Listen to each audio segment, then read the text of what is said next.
Hi, welcome to another episode of Babes in Bookland. I'm your host, Alex Franca, and today it's kind of special for me because it's my friend and my cousin, Kimmy, is joining me to discuss Raising a Rare Girl by Heather Lanier. But before we get to the episode, here's a review from Sandy on Apple Podcasts. Having a podcast that discusses books that will make you question, realize, or reflect is always appreciated. A space where girlies can listen to those who share their opinion or introduce them to something new is something I will always support. So happy I found this podcast. Virtual cool clubs. Yay! Thanks, Sandy. We're so happy you found this podcast too. And you know what? I think this is going to be a good episode for some good reflections. Let's get to it.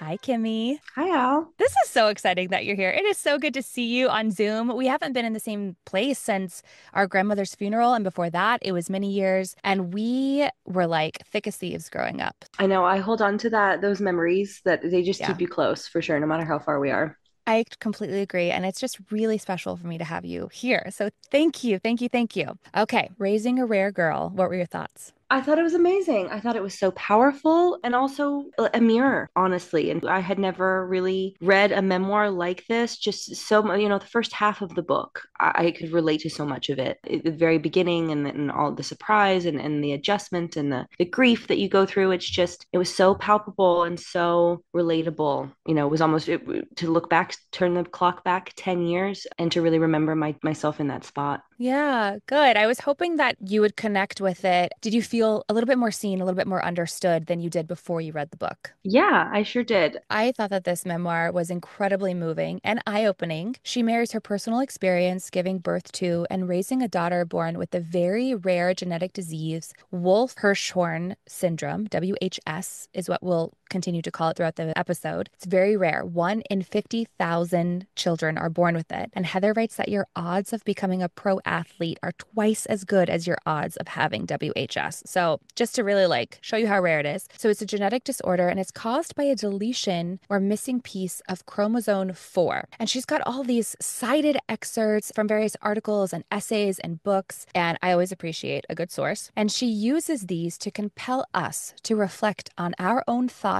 and feelings about rare-bodied people. That's the term that she uses to describe people with disabilities, physical or cognitive. She's so honest about her struggles with her guilt, her grief, like you mentioned, her envy, and implores us to rethink how we place value on human life. Should we only strive for a society full of perfection or normalcy, or should we love and accept people as they exist? And I feel like this is a very topical discussion. Really excited that we're getting into this today. Me too. Super excited. Let's do it. It was published in 2020, and this is Heather's dedication to J, F, and P, without whom I'd be stuck in a much smaller version of myself. Oh, I'm getting chills rereading that. When I first read that dedication, I was like, holy crap, that is such a beautiful way to describe any relationship coming into your life. But the change that I think we go through as mothers expands you. And I just love that, a much smaller version of myself. Heather, I fucking love that. Thank you. Okay, so we always start with some quick topics. Tell our listeners about you and about your kids, their ages, and tell them about why you connected so deeply with this book. Well, I am a mother of three. I have three kids, 14. My son is 13, and a little sister is 2.5. So the older two are in middle school and at that age where they're starting to think about what they want to do and who they want to be. And little sister is such a fun addition to the family dynamic, an intense personality since the very beginning. And it's really cool because Kimmy and I are like a month and a half apart, and she was pregnant with her third, and I was pregnant with my second, and they are kind of like a month and a half apart. So that Yep. is like really trippy how family is cyclical like that. Yes, I love that. And I loved getting to see you during that time too, when we were growing them and getting to Yeah. spend that little bit of time together. Yeah, So we were like checking in with each other and, all that fun stuff, which is just always good. So tell us about your eldest daughter, your 14-year-old. my daughter is diagnosed with something called septo-optic dysplasia. SOD is what we refer to it. It's a rare congenital condition that affects the development of the brain and the eyes. And it's characterized by a combination of abnormalities that impact the optic nerves, the midline of the brain, and it can include the pituitary gland. Symptoms can range from vision problems, hormonal imbalances causing growth or developmental delays, seizures, motor difficulties, behavioral issues. Since it's a rare and complex disorder, hers is 1 in 10,000 births. The Wow. care of the individuals with SOD often requires a team of specialists, including pediatricians, endocrinologists, neurologists, ophthalmologists. Symptoms specific to my daughter is that she is completely blind in her right eye. She has reduced vision in her left eye. She's about 2,800, and she has a limited field of vision also in that left eye. So, an MRI scan showed missing gray matter in the midline of her brain. She is diagnosed with autism spectrum sensory processing disorder. But she grows well. She's incredibly strong and healthy and thriving and adapting her vision to the world around her. And I want to say she is turning into a fierce young woman because we asked if we could use her name and she said no. She drew a hard line there. And Permission I denied. respect that. And we will respect that. I love it. Okay, so we will learn more about my cousin Kimmy's beautiful family as we dive deeper into the episode. And for our next quick topic, in one section, Heather writes about how during a series of testing, a nurse is trying to find her daughter Fiona's urethra for a catheter. And Fiona is small. This is a symptom of her syndrome. And Fiona is screaming in pain as the nurse tries again and again. Heather writes, when the hairdresser's blow dryer is too hot, I don't tell her. When the dental hygienist pokes bloody patches into my gums, I don't relay discomfort. Be convenient. Don't let your pain become a problem for other people. I don't know exactly where I learned this, but it's an expectation plenty of women internalize. Yet at this moment, she writes that she yells at the nurse, get somebody else. Quote, mothering Fiona was turning me into a different kind of woman. How have your kids turned you into a different kind of woman? I related to this moment in her story so intensely. You know, of course, our children change us. They teach us to be more patient and selfless, present. But mothering a child with disability cracks you wide open. You know, rearing children already blows through the illusion of control, but throw in a medical diagnosis and suddenly fear is always on your mind. Fear of the unknown, fear of the future, fear of the worst case scenario. You know, it's an intense place to be. And I feel like my fight or flight mode was always on in those early days. You know, pleasantry and people pleasing can really go out the door when you're searching for medical answers and medical support for the quality of life for your child. You know, I was young. I was just leaving a really combative childhood, and I was ready to fight whoever I needed to, to get what I needed for my child. So Yeah. I related to that incredibly. You know, if that person wasn't on for today, okay, next person, on to the next, Thank you. We're Next. getting this Yeah. done. That's right. The least painful way possible, for the Yeah. children, for the Yeah. babies. Quality of life. That's right. As we go deeper into the episode, we will continue to draw parallels between your experience and Heather's experience, those initial moments of discovery, fear. So let's get to it, okay? I'm ready. Heather writes about the various faiths and philosophies that she grew up with and continues to be curious about. And she reflects on how they have shaped her, the way that she moves through her life, the way that she views herself and the world around her. And I really loved reading all of her musings and was really struck by her ability to be curious about something without judgment. I love the relationship that her husband had with religion. So much grace and so much, Yeah. room and space to really care and support for her. I thought it was a beautiful their relationship with religion in more so the searching to live an enlightened life. Yeah. He saw so much enlightenment in his he was able to see that in his daughter. I Yeah. just thought that was beautiful. She kind of talks about, especially we get down into it soon, about her parents' belief. And I just think it kind of shows our short sightedness as humans that we limit our God to something that we can understand and we can explain away. Why are we given disabilities? Why we're given struggles? That every up and down is a petty punishment or a small gift from the divine. I think we're all our own main character. There is something calming about this idea, right? That everything is out of your control. But then, like, what's the point? It's kind of how I feel about it, you know? And I think I probably do talk about this, but like, I've always hated the sentiment when people are just like, well, God wouldn't give you more than you can handle. And it's like, well, but people die all the time of like All the cancer. time. Oh, I don't think that's how it works. Yeah, not at all. Not at all. Her father. Under his household, when she was younger, her parents were together, and under his household, she was a fundamentalist Christian. So that kind of means that her salvation hinged upon accepting Jesus into her heart. Also, her father was a horrible person. She writes about how he would watch her undress at night. Fortunately, her mother makes the very difficult decision in the community and faith part to divorce Heather's biological father. Heather feels relief from the chains of her Baptist upbringing.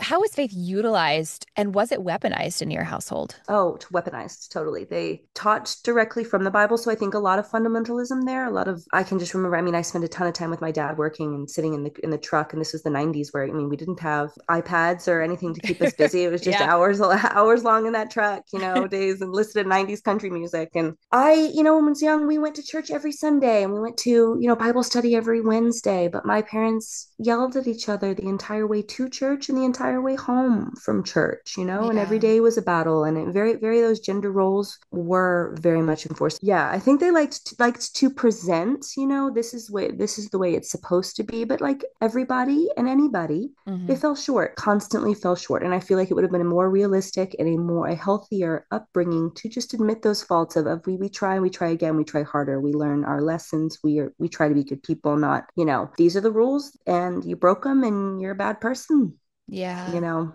Yeah. Yeah, being raised in that environment, it's confusing, right? Because you're being told one thing, but you're being shown another. And then you're being told, do as I say, not as I do. But yet you're soaking in so many things that aren't being said that I think a lot of us are just kind of like reflecting on a better way forward and feel a lot less guilt. I don't feel guilty at all. I don't teach guilt to my children or use shame as a behavioral tactic. Yeah. Okay, let's get back to Heather talking about healing some family lines. Great transition. Thanks, Kimmy. So, her stepfather comes into her life and he heals a lot of things, but he also has some interesting beliefs. She writes, he believed in an invisible energy that entered into each of us and extended out to all of us. He believed our thoughts affected this energy, which then responded by giving us what we thought about. Our minds could shape our realities. Basically, quote, if you believe things badly enough, you can make them happen. So, this was decades before The Secret became a phenomenon, right? She writes, my parents both subscribed to the philosophy, and parents, she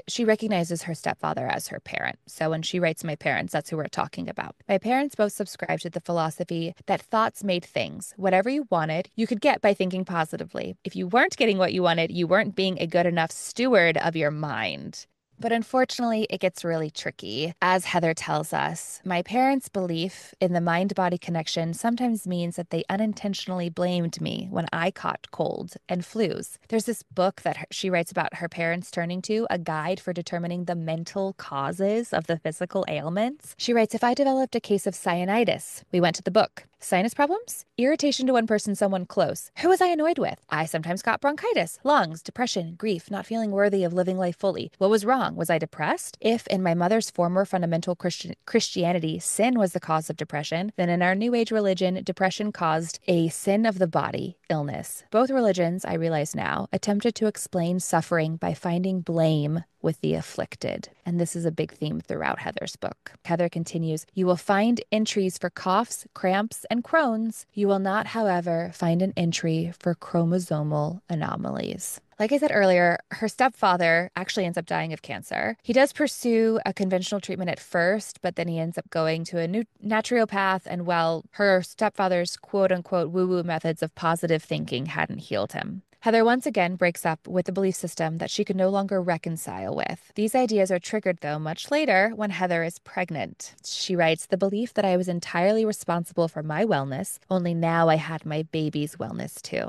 And we will get into that a little bit more. But first, let's talk about her husband, Justin. We brought him up earlier. She writes, in the two traditions he's loved, contemplative Christianity and Zen Buddhism, my husband has spent thousands of hours letting things go. How good are you at letting things go? Oh my God, I feel like I'm not. Like I feel like I can be obsessive, Yeah. I'm better now, 14 years later, I think, at taking a breath between event and solution. When I was Mhm. young, a lot younger, it was very overwhelming of we needed an answer now, or we needed to figure this out as soon as possible. It was detrimental, to her future. And now I can take a step back. I know that we will do the work. I know that we will find the answer.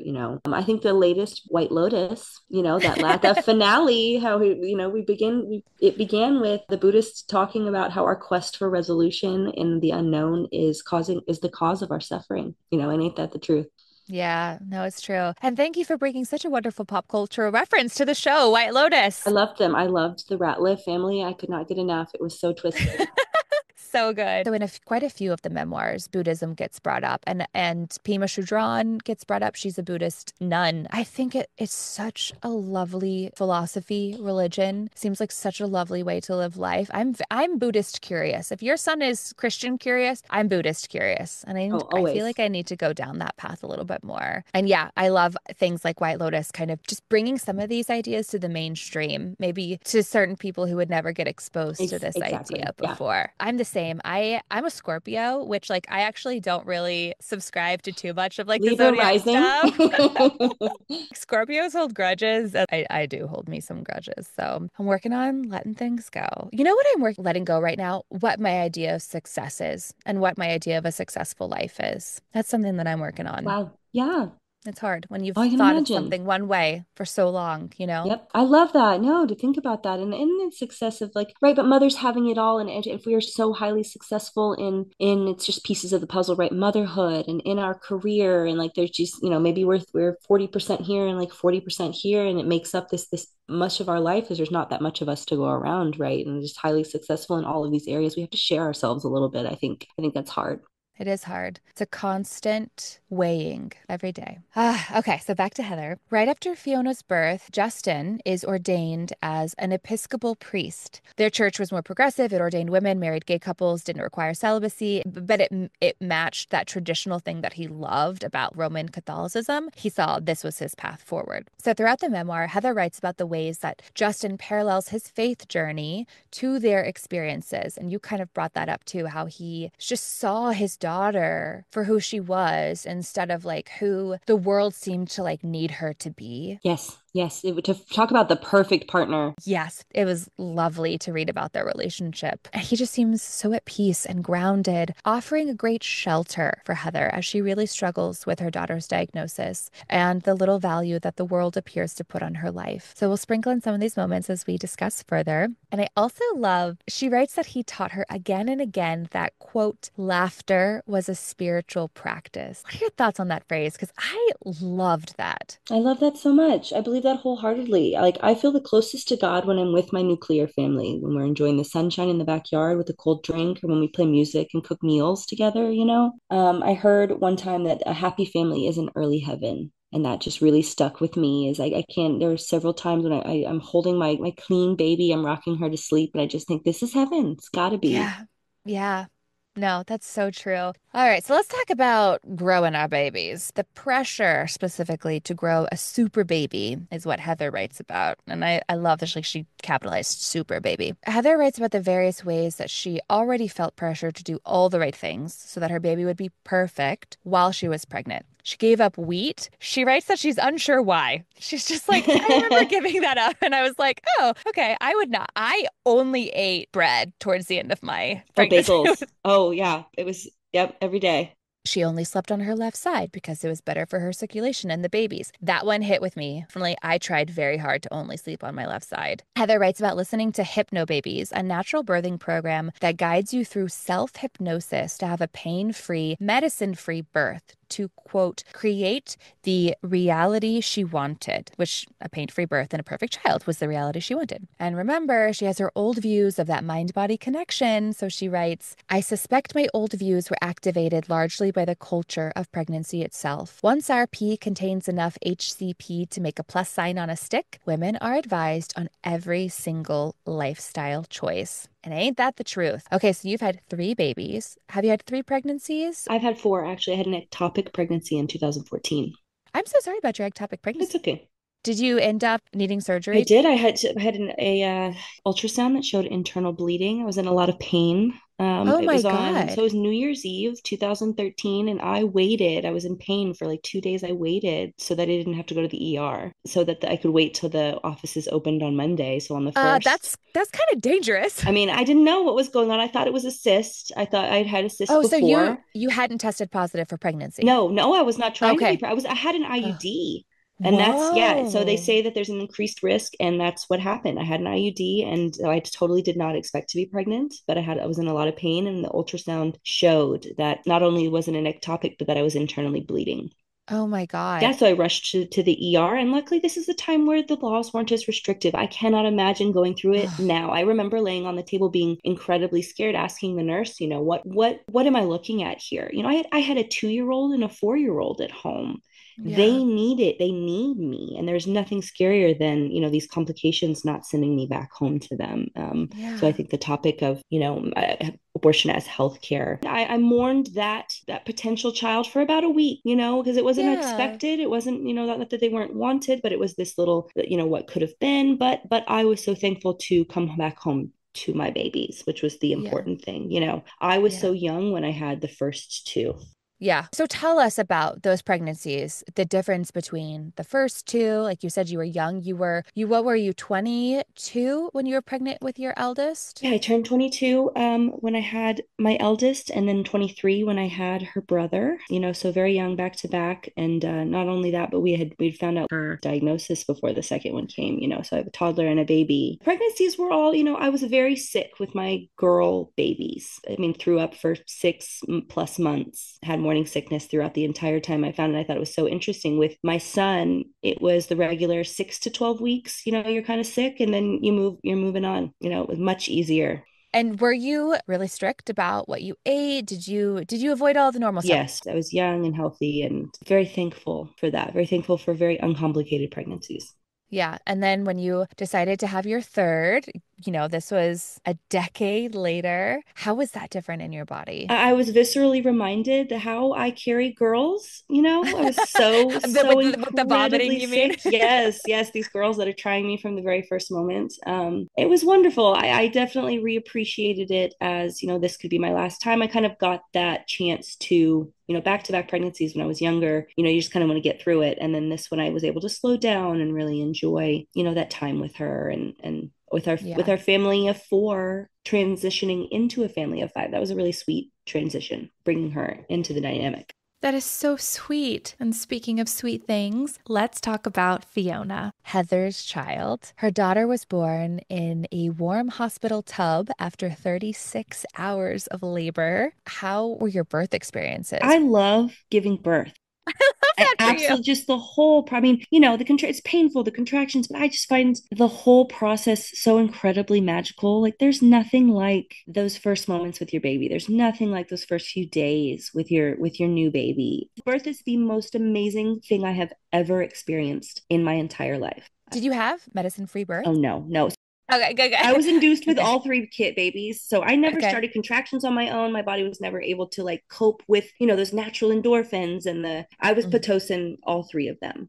Girl, me too. Well, I mean, my second was a C-section. I wonder if that's like a family genetic thing. I wonder. Wow, that's crazy. My oldest birth experience was different than all of the rest of them. She was, she was my first. I was very young. I don't think that my OB/GYN liked me very much. Oh no. Yes, I felt pretty judged by her for being such a young mother. And at the time, I had a boyfriend, but not, a husband. And That's I felt shitty. it was shitty. And now, now that I'm older, and even the next pregnancy, I would never would have allowed someone to treat me that way now. I would Yeah. have found another doctor. I would have, but this was all very just kind of done for me. My doctor was found for me. And it's just kind of like, Yeah. this is where you go. I didn't realize I had options, So the 36-week anatomy scan, she didn't do till 39 weeks. And I don't think she looked at it till 41 weeks, because I was brought in at 41 weeks after being told, oh, you'll just have to wait. And they were freaking out. She was huge. She was measuring gigantic. So they rushed me to the hospital, and all of my pregnancies it was about within 9 hours.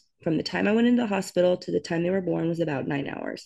Okay. My oldest ended up getting stuck and she had a shoulder dystocia, Oh my which when she gosh. came out, her arms were not moving. And so the doctors rushed her over. Normally they pat her down and they hand her to you. And no, they rushed her over to the side. And I'm hearing these doctors talk. They're calling in nurses and I'm asking what's wrong. And the nurse tells me, well, it's going to be okay. The doctor looks at me and goes, actually, she may have nerve damage in her shoulders and may never be able to move her arms.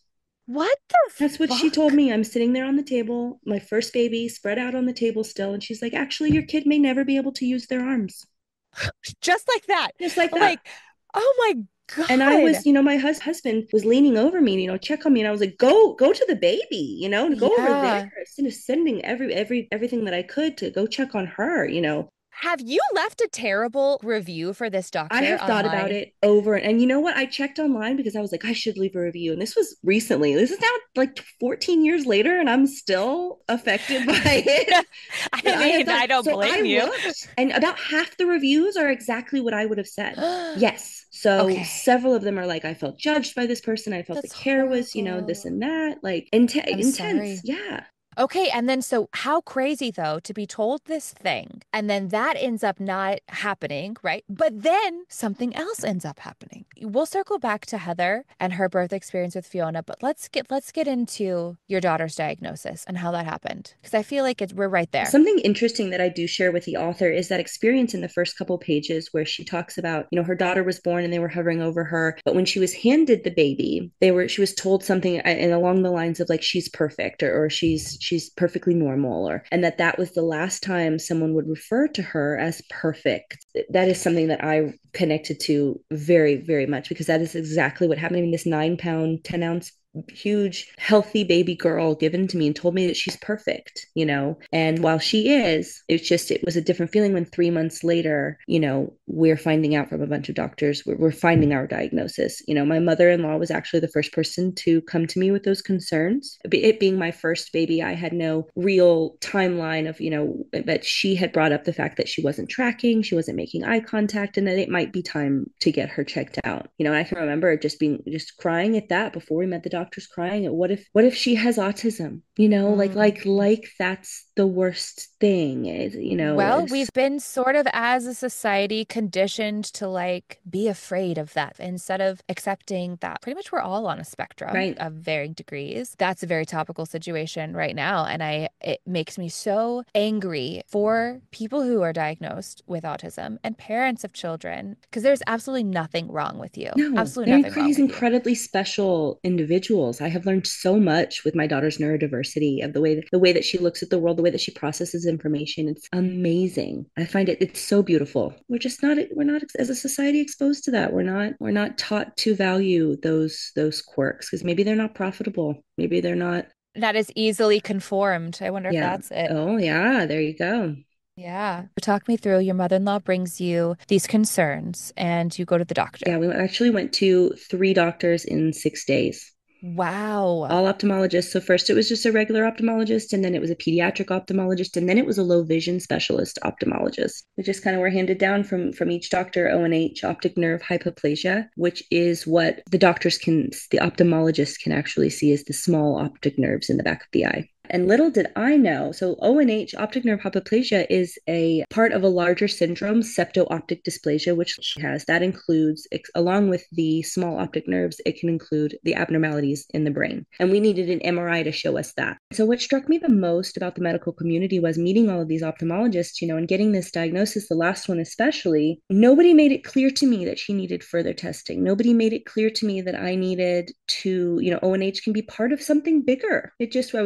I was given a diagnosis, and then you will what you want with that. And the last guy who was the specialist, okay, he told me, he confirmed her ONH, casually dropped that she may need an MRI, and then started to talk about what he was doing for his chili cook-off that weekend. So I was being given this devastating news that I had no understanding of, and the doctor switched. I realized that's his everyday, but to a parent, of a 3-month-old. Did you resonate with Heather's experience then with some of these doctors with Oh these yeah. terrible bedside manner, Yes. Yes. which we'll get into a little bit more specifics of And that. so you really started, I was kind of floored at that time. Not floored, but I was interested in my perception of what kind of doctor I wanted. I started to realize that I needed less of a floral or flowery approach. I really appreciated the doctors who were information based, who gave me as much information as possible in layman's terms. I didn't need the personal connections and stories. I needed information about my daughter. I needed help. We needed a way forward. Yeah. We saw more and more doctors. And after that, he had casually dropped septo-optic dysplasia. I went home and Googled it, just like Heather Which, did, yeah, and yeah. the spectrum that people with this diagnosis can be on. It can go from mild visual impairment and normal growth development to severe developmental delay and seizures and pituitary glands not working to where you have to administer hormones all throughout the day.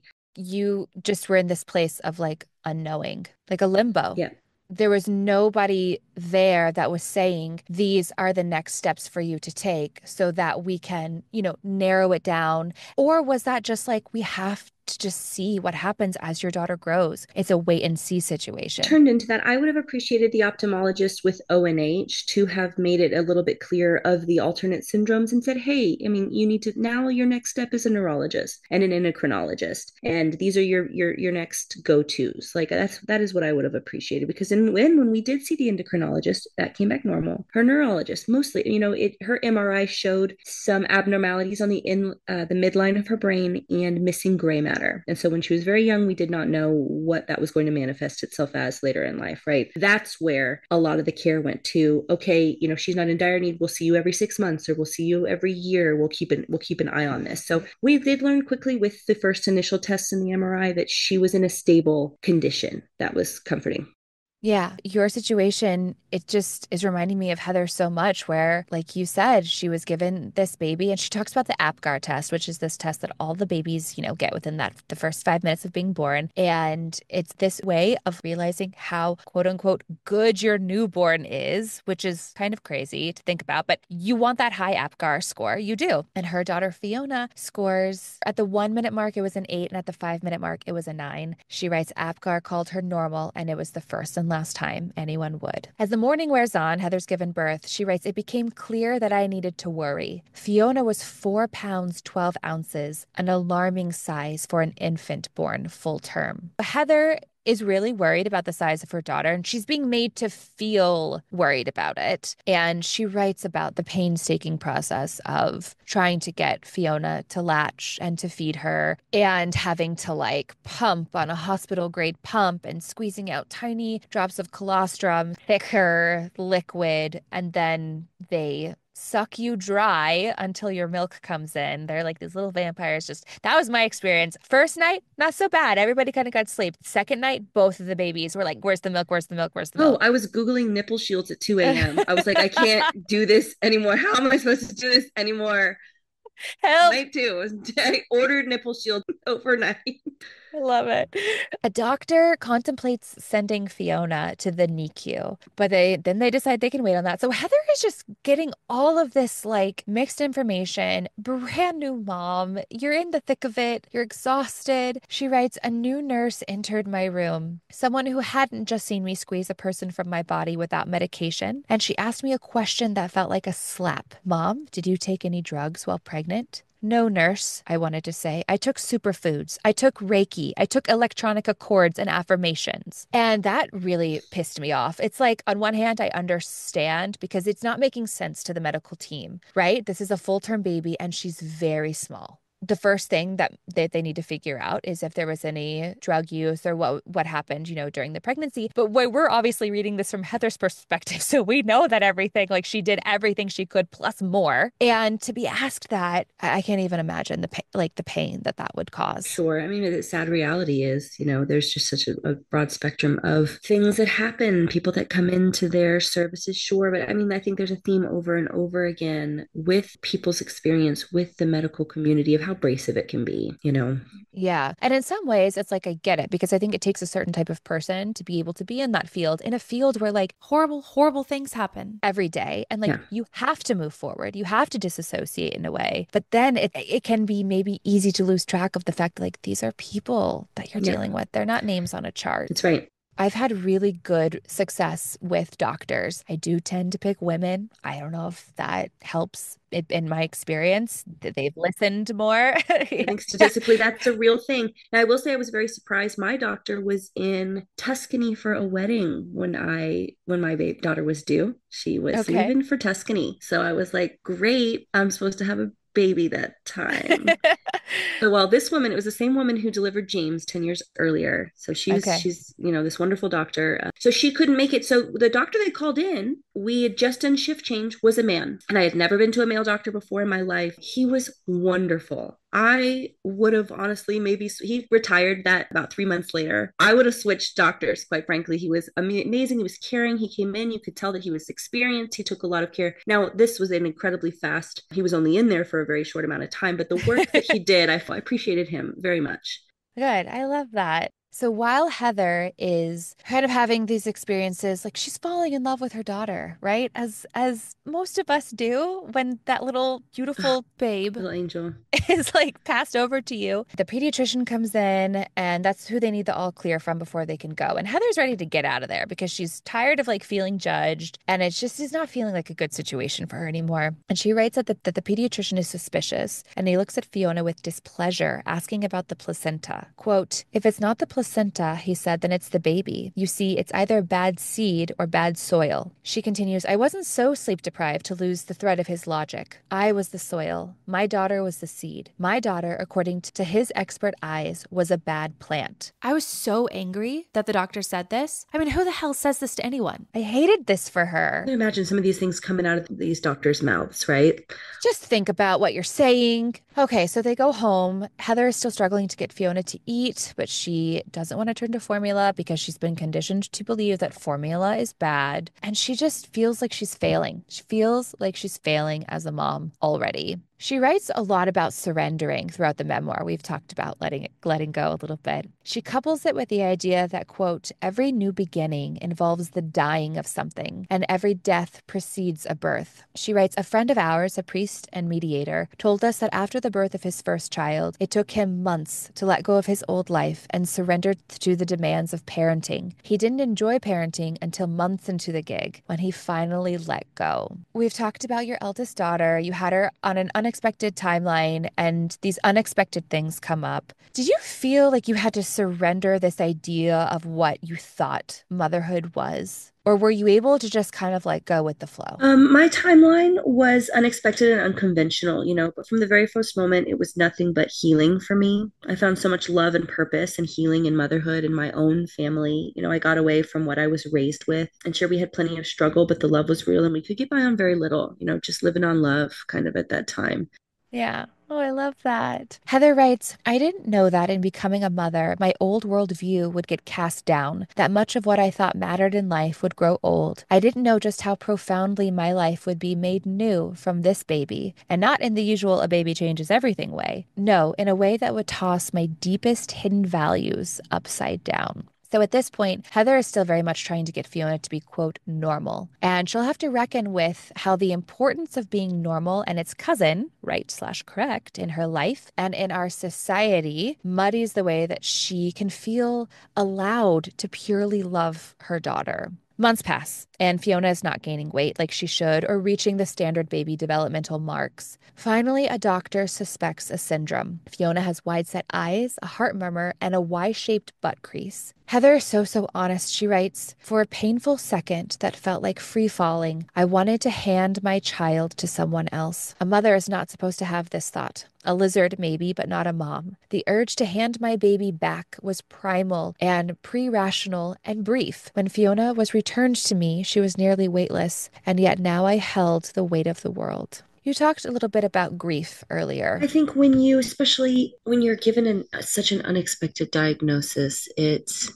completely erases every preconceived thought you had for your child, and you want everything for them, just if any normal child. And then all of these barriers are put up, it feels like, for when you get this diagnosis, it feels like your child is going to have to overcome so much in order just to live life the way that her peers are. And I'm not saying that that's a bad thing, and that you put in the work. That's what I've learned with this life, is you just put in the work, you go over those barriers. That's just your journey, right? Life isn't fair, but it doesn't make it any less. Also feel like, with my eldest has done so much work in her life on top of the regular expected work to get to where she is. She works incredibly hard. So the grief aspect of in all parents of disabilities, I think there's a time where you're grieving the work, you're grieving the unknown, you're scared for your child. I can remember working at that time as a waitress, and there was a little playscape on the outside of our restaurant. And I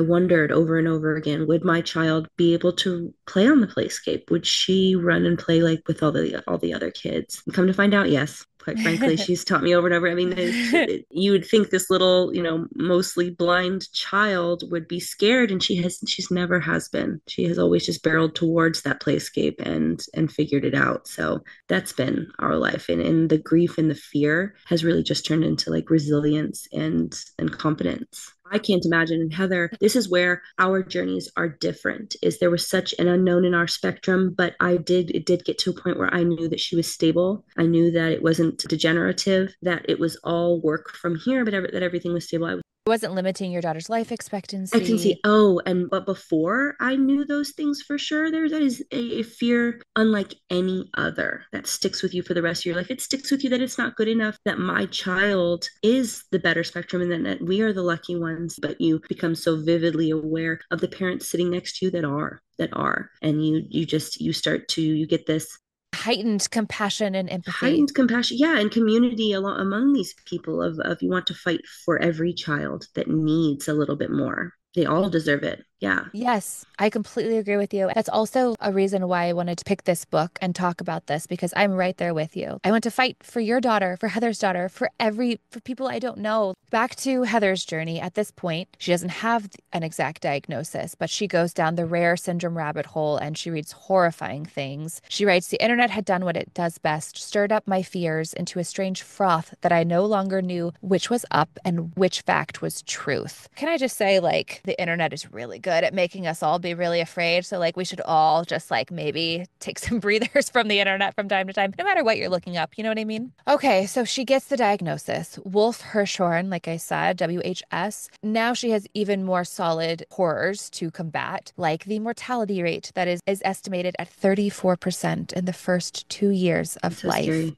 It's so scary. And she writes about just crying, just emptying out, feeling so scared. And her husband tells her, if our time with her is limited, then I'm just going to make sure I love her the best I can every day. We need Justin to just write a book about Zen and the art of Oh parenting. yeah, I would go to Justin's church. Yes, Justin, yes. Heather writes about finding a community too, connecting with fellow WHS parents, but the horror stories that she will hear from them, especially when it comes to like the medical community, how doctors told them to leave their child at the I hospital. audibly gasped at that. Audibly gasped when one of the therapists told her, you can put her in a home. Yes, we're right about to get to all of those little examples. Luckily, Heather meets with this resident when I believe they're at the neurologist's office. And he says, we won't put limits on her, okay? We'll help her be all she can be. Heather writes, the resident did a powerful thing that day. Through language and framing, he took my daughter's life back from a culture that might label her as less than and returned that life to us. Thank God she found some of those along the way. Yes, there's a doctor that said the right thing. Isn't that life? It's life changing to just say the right things. Yes, she has bad experiences, but luckily, Heather also is able to get the much needed therapy for Fiona early because she was diagnosed early. Heather comments how grateful she feels that Fiona was born in 2012, years after a federal law declared that kids like her deserved therapeutic support in 1986, when centuries ago, theologians Martin Luther and John Calvin suggested people like Fiona were possessed by evil spirits. So thank God we're all living in a more modern time. However, in her county in Ohio, they used a teaching model, which means that the therapist didn't work with Fiona directly, but taught Heather what to do. So now she has to add occupational, physical, and speech therapists to her list of people to be for her daughter, all while being a mother, all while we really don't get into this too much in our discussion for this episode, but like she's pursuing a career as well, a Mm-hmm. career at writing. But like you, she's ready to do the work, right? Because she loves her daughter and she'll do whatever it takes. But at a certain point, there's only so much of you to go Yes. around. Yes.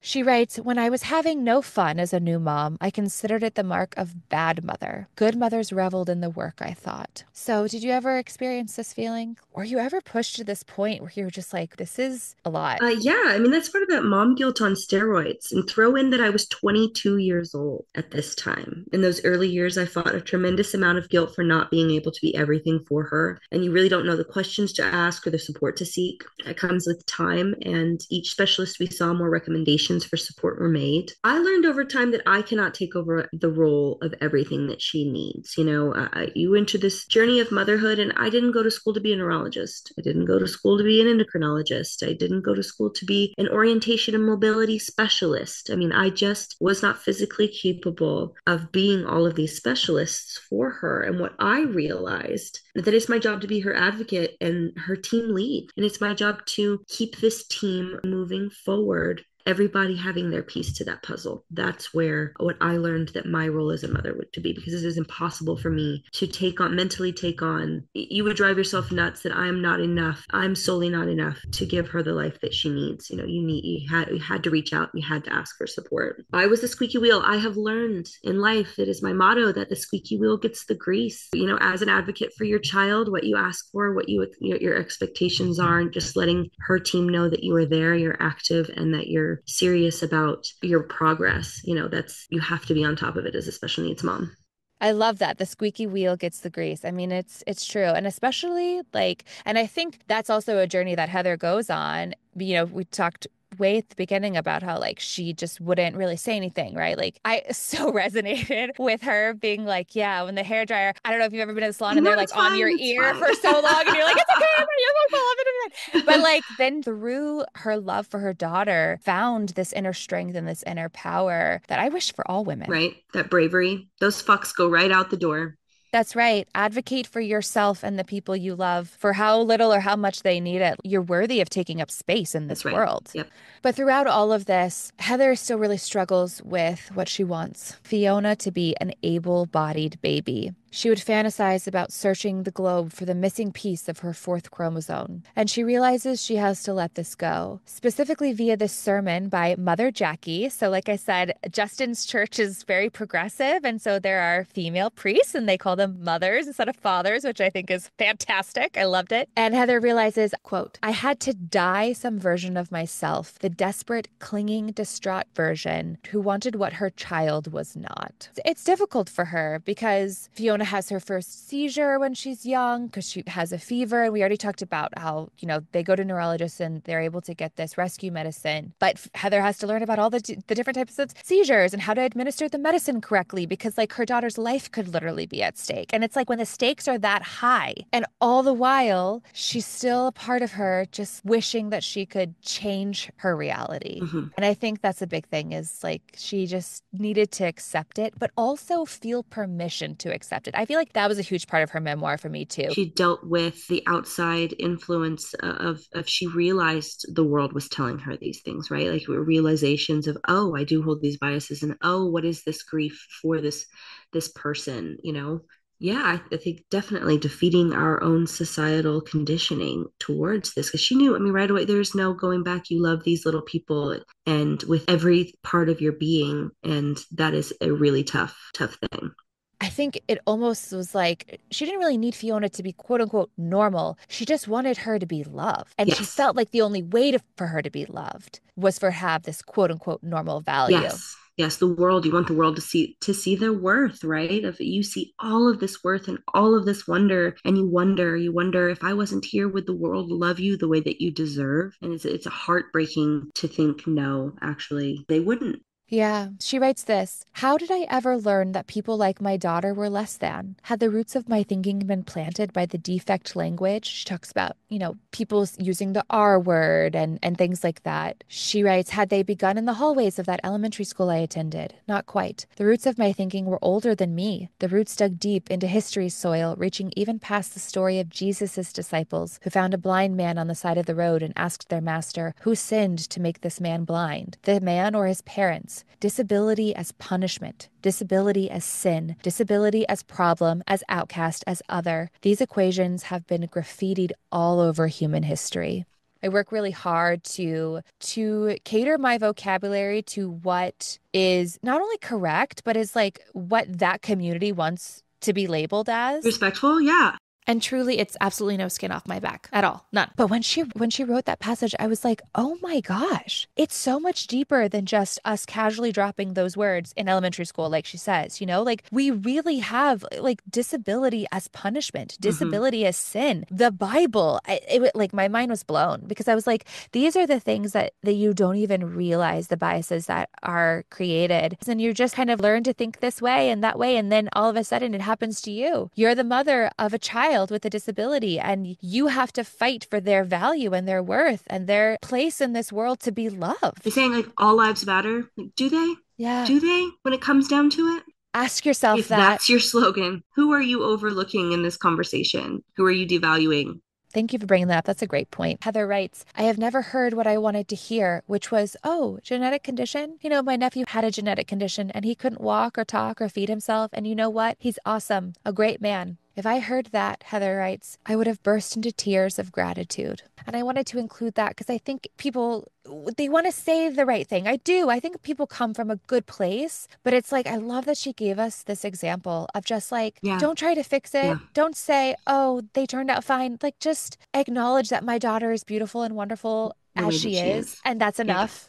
But Heather confesses she's still envied. She writes, here's what I wonder now. What did I long for? A baby who could do this or that thing, or a baby who was fully accepted by the world? I suspect the two longings were near equal, inseparable, conjoined. I wanted a baby who did all the things babies did, and I wanted a baby who was valued equal to typical children. If I'd lived in a world where babies like mine weren't called bad seeds or denied life-changing surgeries, I know my yearning for an able-bodied child wouldn't have nagged me quite so badly. I feel like my daughter is accepted in the world. I feel like she and other people in the disabled community are overlooked. The support and the work that it actually took to get her to where she is today on a really promising path to be a happy and productive member of society. It was intentional and it wasn't cheap. She is more expensive to educate. She requires adaptation and equipment to be able to be included successfully with her peers. Her diagnosis doesn't mean that she's not worth the investment. We currently have an administration in office that wants to eliminate the Department of Education, wants to eliminate diversity, equity, and inclusion in almost every aspect of our society, all of which provide funding, research, protection, opportunities, and training for children and folks with disabilities in the classroom and in the workplace. I feel like people want to vote for politicians without having to actually look at the realities of the cuts that they're advocating for and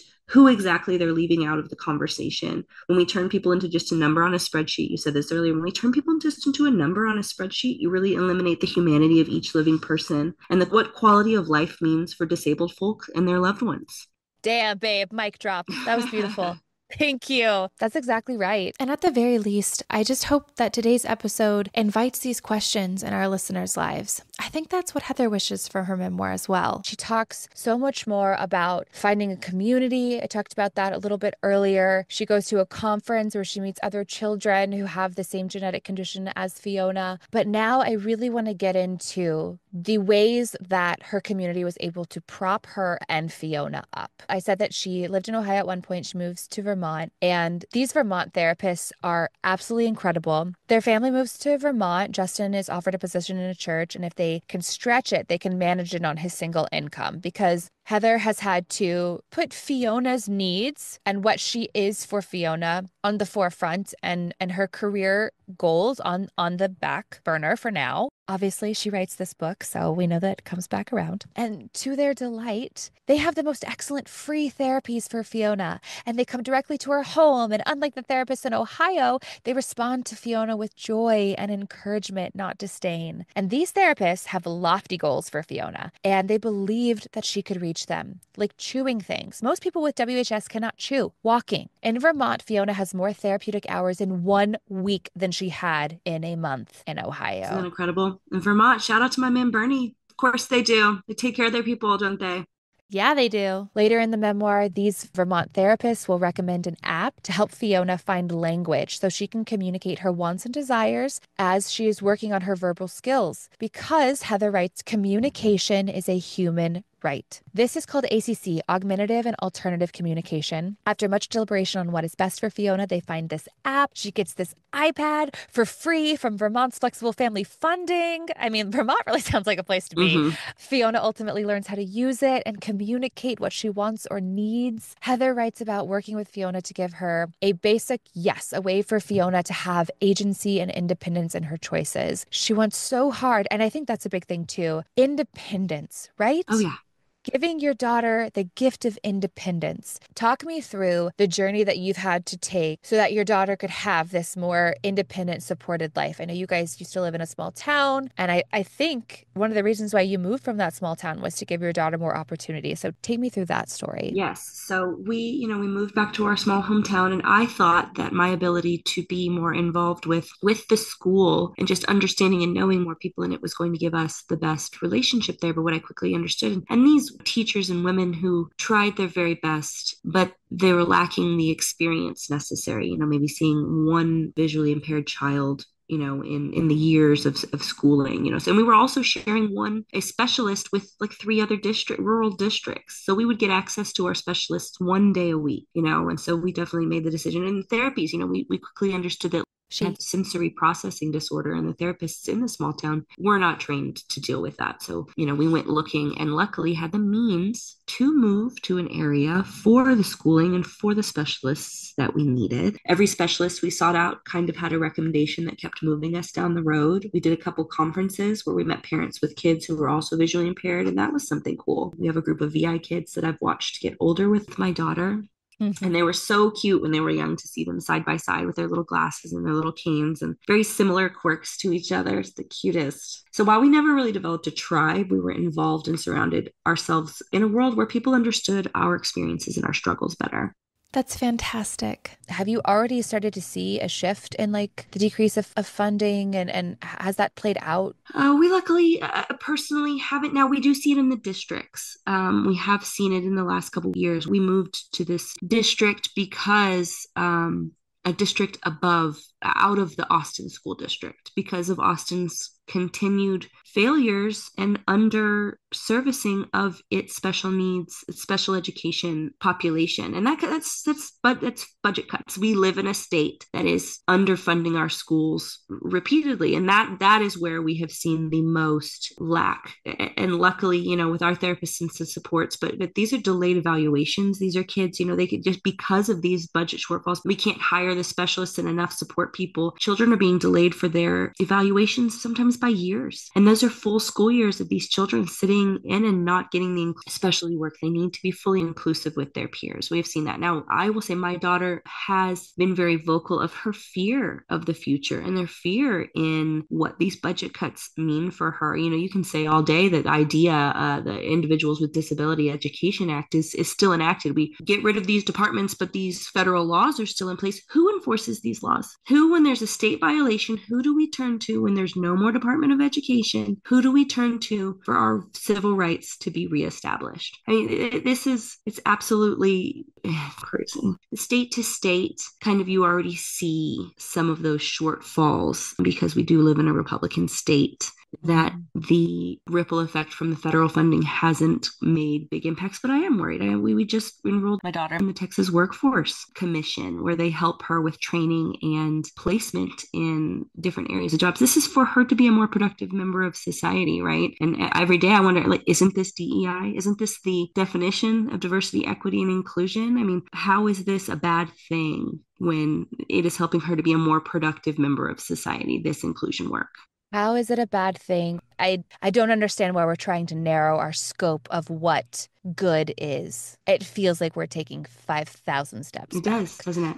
And it was interesting to me in Heather's memoir, which was just from a few years ago, but like when she had been living in Ohio Hmm. versus Vermont. And you just are kind of like you said, don't you want to help encourage these individuals to be as productive members of society as possible? Isn't that like the ultimate end goal? Right. For a capitalist society, yeah. I Yeah. mean, Yeah. 80% of the visually impaired community is unemployed because we have Wow. been lacking so much in our support and inclusion for these individuals into the workplace in our ableist society. I was going to say, you had asked me earlier about the supports that she needed to get to this point. She has a visual instructor that helps her and her teachers include her into everyday class. She has an orientation and mobility specialist who helps her learn how to navigate the world around her, use her white cane, how to cross streets, how to grocery shop, how to plan, for travel, how to use public transportation. When we finally got moved to the city, she attended therapy 4 times a week for 5 years. Like Heather said, that they got by on Justin's income. That her to be there for her, running her back and forth to these meetings, dealing with the government with her health care was a full-time job. I can count on like both of my hands the amount of time that a clerical error stalled our healthcare support, and we had to pay for her therapies out of pocket. I mean, her therapies were $1,600 a month. That's $20,000 a year in therapy costs, and she needs these therapies for her quality of life for the future. Where we Yeah. are now is not possible for the vigorous therapy work that we did for years and years in her elementary school. To really simplify it for people who maybe don't get it, it's like going to the gym, right? You go once a week. How strong are you getting? You go 4 or 5 times a week, you're going to get strong really fast, right? That was a great analogy. Yeah, People might not understand, like, if you're doing the therapy once a week, that should be enough. It's not. it's not. There's just so many people out there with so many vast experiences that when you really want to create a society and a world that's better for them, which is what the United States of America is supposed to be, what are the basic rights that we have, indoctrined on our Constitution? How can you do that when you don't listen to these stories and have people like you who understand it, who have lived it, talk about policy and talk about real changes? We are starting as a society or with this administration of the life is black and white, right? This is how it is. This should be simple, and it should be, this is how I've lived my life. When has that ever been a reality for the world? Where has that ever been a reality, a black and white existence? It's never. We exist in the shades of gray. It's honestly when you're a Yeah. child, you think everything's black and white, and then you grow up and you realize that it's not. I love having this discussion with you. Let's get back to Heather. She and Justin decide to have a second child. So she balances pregnancy, quote, with the crappy, unglamorous task of what some call special needs parenting, filling out forms, calling insurance, driving to various specialists, long hospital appointments. You brought all this up. And she also balances this pregnancy with, quote, a mammoth fear. My fear partially eclipsed the beam of love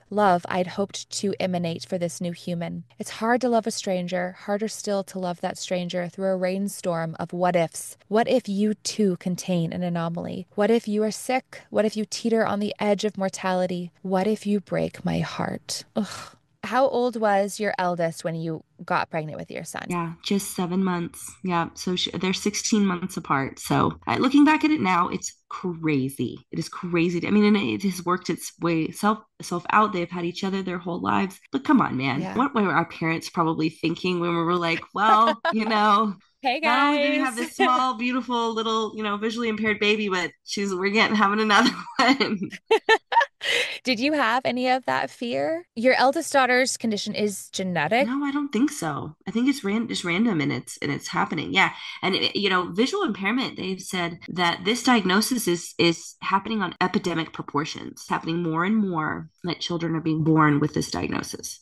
Okay. Yeah. So did that thought ever cross your mind, like when you were pregnant with your son, like I need to prepare myself? Like, of course, we had a little bit of that, but I think it was more so just in the thick of it. I think that Yeah. we did an extra scan on his brain, and brain works like that. I feel like had my first doctor with my eldest had been a little bit more interested, and not that it would have changed anything except for maybe preparation, and they probably could have picked up on some of this from some of the ultrasounds, some of the Wow, yapping that's so about abilities. interesting. Yeah. I Okay. mean, they say that like being a special needs parent is like going on vacation, that you're told that you're going to Maui. So you pack your swimsuit and, you brush up on your scuba diving skills and you bring your suntan lotion. And when you land, it turns out that you arrived in like Siberia. And so not only, are you utterly unprepared, but, you didn't pack for this, you didn't prepare for this. So one surprise like that is enough for a lifetime. And I've come to value any and all chances to plan and prepare. And I understand I've learned that you have to let go of control, but it feels like you've learned to let go of control by taking control where I can.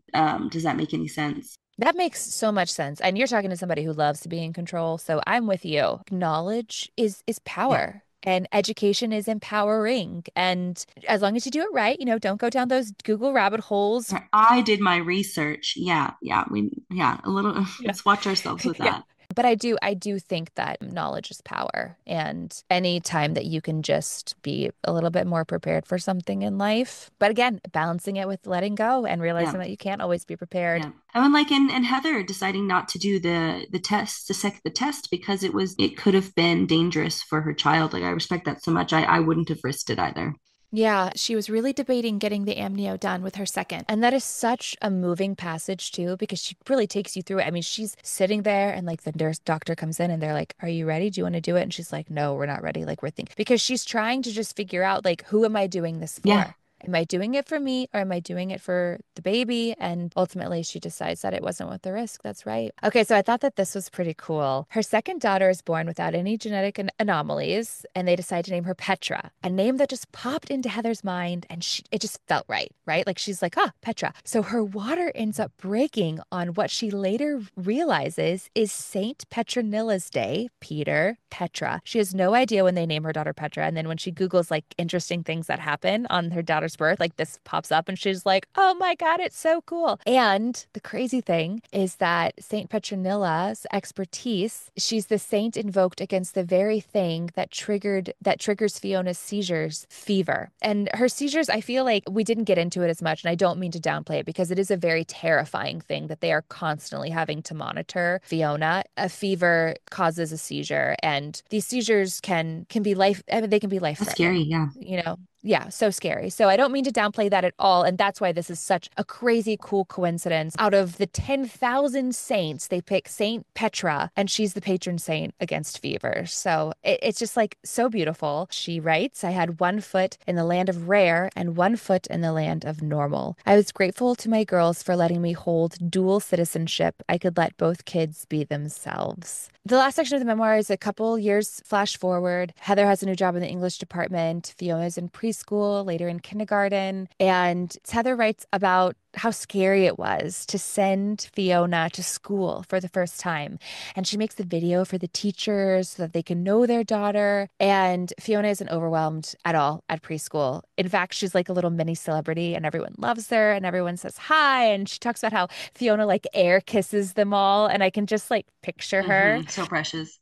Fiona is ultimately able to chew, to walk on her own. She speaks so many words. She can hike half a mile uphill. She's attempting to cross country ski, and she enters kindergarten with confidence. And Heather writes it just about being so impressed with Fiona's elementary school, working with her to discuss how a kid like Fiona can be included. She writes about how she gets to sit down with teachers and staff and emerge a plan for confidence. And she knows that this isn't a universal experience for many families. She writes about the Act of Congress in 1975 that guaranteed all disabled students with the right to a, quote, free and appropriate public education, but that even, quote, when President Ford signed it into law, he predicted this bill promises more than the federal government can deliver. Now, even that promise has a risk of having even more failure. In her epilogue, Heather writes, when I first started researching Fiona syndrome online, parent after parent offered versions of, your child will teach you not to take the little things for granted. Through the phantom chunk of Fiona's missing fourth chromosome, I've gotten to see that we all, every day, take the miraculous for granted. I will repeat forever and ever, my daughter doesn't exist to teach me things. Her reasons for being on this planet are as mysterious as the reasons any of us find ourselves here in these particular bodies. Among 3 trillion trees, Fiona, with her broad grin,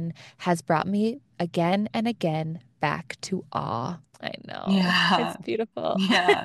I hope you're proud of yourself. Growing up with you, you've always been a go-getter. You've always been that person who never shied away from hard work, whether it was like pitching 1,000 pitches every night so you could be the best pitcher in the old. You have poured so much love into your daughter and into your son and into your third. You have built a beautiful family and you have paved a beautiful path forward for all of your children. I think you've built a beautiful life for yourself. Thank you. Thank you. I feel it when her therapists, they're giving out compliments for her work ethic and then turning and saying, and that's because of you, Mom. That's because of you. And I couldn't, there's nothing better that you could say to me than that she has this advocacy for herself, this determination that she was born with, but that we've set up to, she just plows forward in a very confident way. I'm glad to say that's who we are for sure. So this memoir she writes, I mean, I couldn't put into words more perfectly in the way that how beautifully she writes about her experience with her daughter. It's beautiful.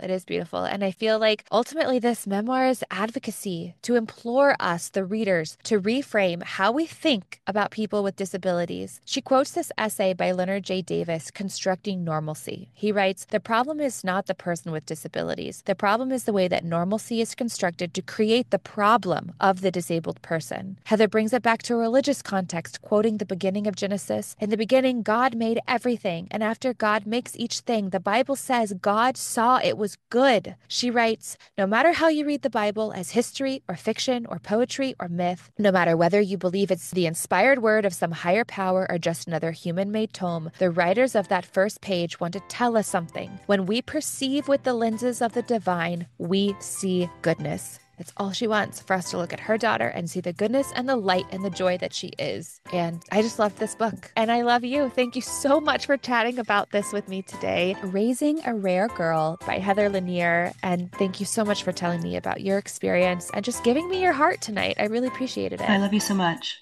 Bye. Bye. Thanks for listening to Babes in Bookland. To access the full version of this episode, you can subscribe on Apple Podcasts or support us on Patreon. Visit babesinbookland.com for more information.